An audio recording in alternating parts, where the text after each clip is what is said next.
சொல்றாரு, இயற்கை வளங்களை சுரண்டுவதுதான் வளர்ச்சி என்று எண்ணுவது பெரிய பேரழிவானது. அவன் அவனுக்கு மட்டுமல்ல, அவன் வருங்கால சந்ததியினருக்கும் பேரழிவை தேடி வைக்கிறாங்கிறார்.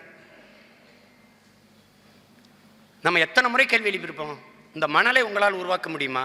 இந்த மலையை உங்களால் உருவாக்க முடியுமா? உங்களால் உருவாக்க முடியாத ஒன்றை நீங்கள் எப்படி அழிக்கிறீங்க? அது உங்களுடையதா? அது உலகத்தின் பொது சொத்து இல்லையா? தலைமுறை பல தாண்டி பல லட்சக்கணக்கான ஆண்டுகளாக இந்த இயற்கை அன்னை நமக்கு கொடுத்துருக்க கொடை இல்லையா? அது எல்லாம் காசாக எப்படி இவர்களால் பார்க்க முடியுது? பாருங்க, யார் பேசுவா? இதுவரைக்கும் இருக்கிற கட்சி ஆட்சிகள் ஒருத்தர் இந்த வளக்கொள்ளையை பற்றி பேசாது.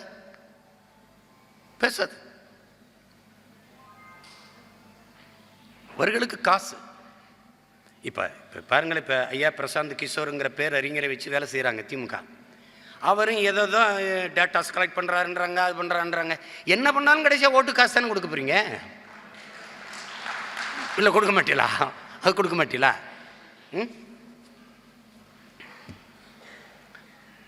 ஏதோ அவருக்கு 450 கோடி சம்பளம்ன்றாங்க. என்னை பற்றி அம்மா எண்ணி முடிக்கிறதுக்கெல்லாம் நம்ம இறந்துருவோம் போடுது. எதை வர்றது? ஏதோ ஒன்று. ஒட்டுமொத்தமாகவே இந்த அரசியலை மாற்றி படைக்க வேண்டியது. தூய உள்ளத்தோடு எளிமையாக உண்மை நேர்மையாக இந்த மண்ணுக்கு மக்களுக்கும் சேவை செய்யணுங்கிற அரசியலை நம்ம கொண்டு போகும்போது நம்மளை வீழ்த்துவதற்கு எவ்வளோ வேலை நடக்குது. ஊடகங்கள் கைவிடுது, மறைக்குது. நம்ம எவ்வளவோ குளங்களை தூர்வாரோம், மரக்கன்றுகளை நடுறோம், அதெல்லாம் ஒரு செய்தியாக கூட போடுறதில்லை. அதிகப்படியான ரத்தம் குருதியை கொடையாக கொடுத்து தமிழக அரசினுடைய பாராட்டு சான்றிதழை நம்ம பிள்ளையை பெற்றிருக்காங்க. அதெல்லாம் ஒரு துளி செய்தி கூட இல்லை. நமக்கு இது ஒன்றும் இல்லை, நம்ம பிறவி கடன். நாம் இந்த மண்ணின் பிள்ளை, இந்த மண் நம் தாய். அதுக்கு பிள்ளைகள் நாம் செய்ய வேண்டிய கடமையை நம்ம செய்கிறோம். அதில் நமக்கு பெருமை தான், அதில் நமக்கு ஒன்றும் இல்லை. அதனால் வீரத்தமிழர் முன்னணியை வலிமை மிகுந்த படையாக மாற்ற வேண்டிய பொறுப்பும் கடமையும் உங்கள் எல்லோருக்கும் இருக்கிறது, எனக்கும் இருக்கிறது. அதில் இணைந்து நம் பணி செய்வோம். ஒவ்வொரு பார்சரையும் நமக்கு வலிமை மிக்க படைதான். நாம் ஒரு இக்கட்டான காலகட்டத்தில் நின்று கொண்டிருக்கிறோம். தமிழ் சமூகம் மிக நெருக்கடியை சந்திக்குது. ஏன்னா அழிவின் விளிம்பிக்கு போயிடுச்சு. மொழி சிதைந்து அழிந்துருச்சு. கலை இலக்கியம் பண்பாடு சிதைஞ்சு அழிஞ்சிருச்சு. பாரம்பரிய வேளாண்மை போயிடுச்சு. நாடு விதைகளை பறித்து முதலாளிகளுக்கு, அந்நிய நாட்டு முதலாளிகளுக்கு கொடுத்துருச்சு விதைகளை. ஒரு வேளை இப்போ நாம் அதிகாரம் வேளாண்மையை அரசு தொழிலாக்கி, தேசிய தொழிலாக்கி நம்ம அரசு பணியாக மாற்றோம். ஆடு மாடுகளை வளர்க்குறோன்னா மாடு ஏது? ஆடு எங்கேருந்து கொண்டு வருவேன் நான்? இப்போ வேளாண்மை செய்யறதுக்கு எனக்கு பண்ணையை உருவாக்குறதுக்கு விதை, கத்தரி விதை, வெண்டைக்காய் விதை எங்கே இருக்குது? அதனால தான் இந்த சுற்றுச்சூழல் பாசறை விதை பண்ணை என்று ஒன்றை வச்சு சேமிச்சுக்கிட்டு வரோம் விதைகளை. அதை அப்படியே பிரட்டி ஐயா நெல் ஜெயராமன் பல நூற்றுக்கணக்கான நெல்களை சேகரித்தார், பாரம்பரிய நெற்களை. அதை என்ன பண்ணார்? விதைச்சு அறுவடை செஞ்சு ஒவ்வொருத்தருக்கும் 6 மரக்கா கொடுத்தாரு.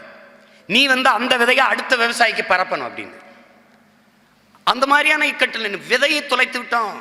உங்ககிட்ட சொரக்காய் விதை இல்லை, பூசணி விதை இல்லை, வெண்டைக்காய் விதை இல்லை, புடலங்காய் விதை இல்லை, கத்தரி தக்காளி விதை இல்லை. எங்கே இருக்குது? சின்சாண்டோ மேன்சாண்டோ நிறுவனத்துக்கிட்ட இருக்கு. அப்போ எவ்வளவு இக்கட்டில் நிற்கிறோம் பாருங்க. அந்த தென் அமெரிக்கா நாட்டில் கொச்சப்பம்பாங்கிற நதியில் என்ன நடந்துச்சு? அந்த பெக்டலுங்கிற நிறுவனம் எவ்வளவு பாடுபடுத்துச்சு? தண்ணியை எடுத்துக்கிட்டு அப்படியே போய் அந்த பொலிவியாங்கிற நாடு $250 லட்சம் கடன் வாங்குது உலக வங்கியில். அதுக்கு பதிலாக நீ என்ன பண்ணுறான்? அந்த கொச்சப்பம்பா நதியை அந்த நீரை எடுத்து விற்றுக்கிறதுக்கு அந்த முதலாளிக்கு உரிமை கொடுத்துருச்சு. அவ்வளோதான், கதையை முடிச்சு விட்டான். இப்போ அதே தான் இங்கே பவானி ஆற்றில் சூயஸுங்கிற நிறுவனம் அவன் உள்ளே தண்ணியை உறிஞ்சி விற்றுக்கிட்டு இருக்கான்.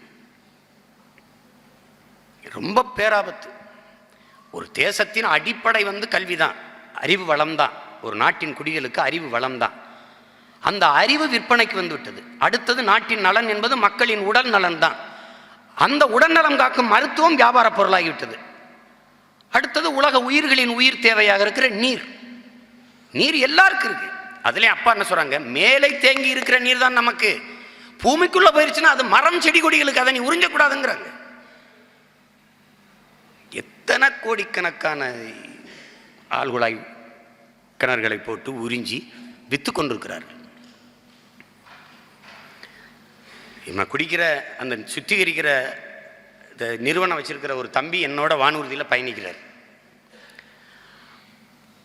அவர் இப்போ என்னோட தொடர்புகிறார். அவர் சொல்றாரு, அண்ணா நான் உங்ககிட்ட சொல்லாமல் யார்கிட்ட சொல்ல முடியும், உண்மையிலேயே இந்த தண்ணீரை நாம் குடிக்கக்கூடாதுன்ற.